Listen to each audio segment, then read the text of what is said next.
We'll do the ex-GOP. Here in the U.S., a former candidate. Republican political candidate is due in court today. He's accused of arranging multiple shootings to the homes of Democrats. His name is Solomon Peña. He's an election denier and a Trump loyalist who already had a criminal record before he ran for state office, and he lost in November. Scott McFarland has been covering this story. Scott, good morning. This is very troubling. Hey, Gail, good morning to you. 3 months ago, Solomon Peña was running a campaign for the State House in New Mexico. But police say after his defeat, he found accomplices who riddled with bullets. One of the things that's funniest about this story, I mean, there's so many funny aspects of the story. I know it's like supposed to be dangerous, but like it's supposed to be about like how horrible the times are now that like people are doing shit like this. However, I can't help but notice the fact that, you know, it was such a funny attempt because it was like all losers and feds, but also this guy lost by 48 points. There was no way that he was winning this election. Like, it wasn't close. That's insane, dude. That's insane. Like, people literally either A, did not know him at all, or if they did know him, they were like, yeah, f that. That's insane to just be like, that's rigged, brother.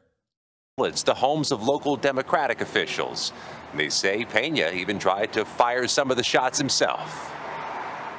In the weeks before his arrest Monday by an Albuquerque SWAT team, Solomon Peña's social media feed was littered with baseless claims of election fraud. The self-proclaimed MAGA Republican lost his race, and then over a 4-week period, police say he conspired with 4 accomplices to fire shots into the homes of 2 state legislators and 2 county officials, including Adrian Barboa. My home was shot right through my front door 4 times, out my back window, right through my living room and kitchen, right where I had just been playing only hours before with my brand new grandbaby. Barboa tells CBS News Peña had come to her home weeks earlier to insist she decertify election results. And doorbell camera video shows Peña going to another home looking for one of the other Democrats he allegedly targeted. My name's Solomon.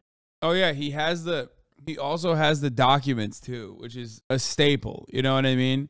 It's a f***ing staple in situations like this where it's like, I got the documents in my hand, bro. There is no documents you have, okay? Peña, can I speak with Debbie O'Malley? In their report, police say photos show Peña with one of the alleged accomplices, and that individual with multiple guns and ammunition. And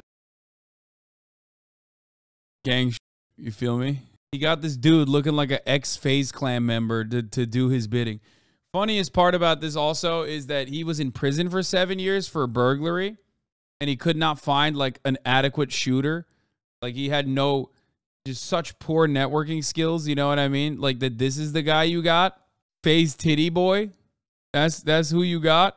And that Peña paid one of the alleged shooters $500. They also say Peña urged the men he hired to be more aggressive and to shoot lower into the houses and to do so earlier in the evening when targets would be less likely to be laying down. And police say Peña personally took part in at least one of the shootings, but that his gun jammed. Tim Keller is the mayor of Albuquerque. Well, certainly if it's happened here, it has the potential to happen anywhere in America, and that's a terrible thing. We've got to understand that even if we disagree, even if we're in different parties, it should never, ever be violent. And so this definitely is essentially verifying, I think, people's worst fears about where America is at. Police say in one of the shootings, a state lawmaker's 10-year-old daughter woke up to bullet debris hitting her in the face. This incident comes as there's growing concern about threats against lawmakers, not just here in Washington, but all across the country. Another incident of attacks against Dems. Where's the Republican outrage against political violence? I mean, you know it's not happening. What do you mean? What do you mean? At this point, it's like, it's a constant. You know what I mean? We just know that this is what the right does, right? We just know that it's not going to change. We know that this is kind of like a part of being involved in politics in any capacity. It's just like Republicans do this shit all the time. It's just like a part of it. It doesn't make it right, by the way.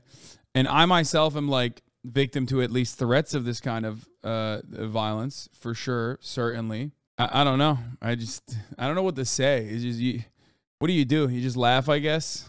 Like, this is such a prime example of like the ongoing normalization of this kind of violent behavior. People are not really even talking about it that much. And also on top of that, like, I mean, it's exactly like cancel culture. Like, the right has created this space where they basically make it seem like the left is the only people that do cancel culture, when they have been using cancel culture for the longest time. They do it so much. They weaponize it nonstop. But everyone thinks it's the left doing it. And the same with like political violence. Like, oh, it's Antifa. It's Antifa that's like violent. Bro, what do you mean? They've been doing this nonstop. The right does violence and uses violent means all the time. Their rhetoric is violent. You got to go into like the higher tiers of leftism to get to like the burn cops or kill billionaires tier. Like way, way higher tier. This is not like a part of the basic understanding of politics. In the same way that like right-wing basic understanding of politics unironically revolves around, destroying the lives and livelihood of the poor, the marginalized, making it infinitely worse. And most of the time, even that leftist highest tier of like violent rhetoric even is usually defensive or reacting to the act of state violence. Like when people say this shit about cops, it's a reaction to cops openly being able to kill people, okay? The state has a monopoly on violence. So it's very strange to try and make it seem like both sides are engaging in this. What? What do you mean? Why do you think people just like hate cops for no reason? They just like want them to die or something? No, it stems from the fact that cops as an institution are have ownership over the state's monopoly of violence. They are the ones who are allowed to do the violent acts.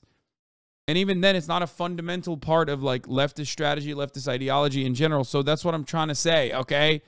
My point is, the right's rhetoric is violent. The right's ideology is inherently violent. The systems that they defend and collectively uplift are violent in and of itself, okay? Both structurally violent in the form of poverty. Poverty is a form of structural violence, okay, that you probably experience. And then direct acts of violence that are normalized within our systems, like the police force killing people and getting away with it and having no accountability, and that lack of accountability being built into the system. That is violence. Meanwhile, on the left, everyone's like, oh, the left is the real violent people. Okay, well, it's not. I'm just trying to describe to you why it is not surprising that people on the right do this. It's not. And it's so normalized that like it's so normalized and so expected that the right is going to do this over and over again that like we kind of just laugh it off.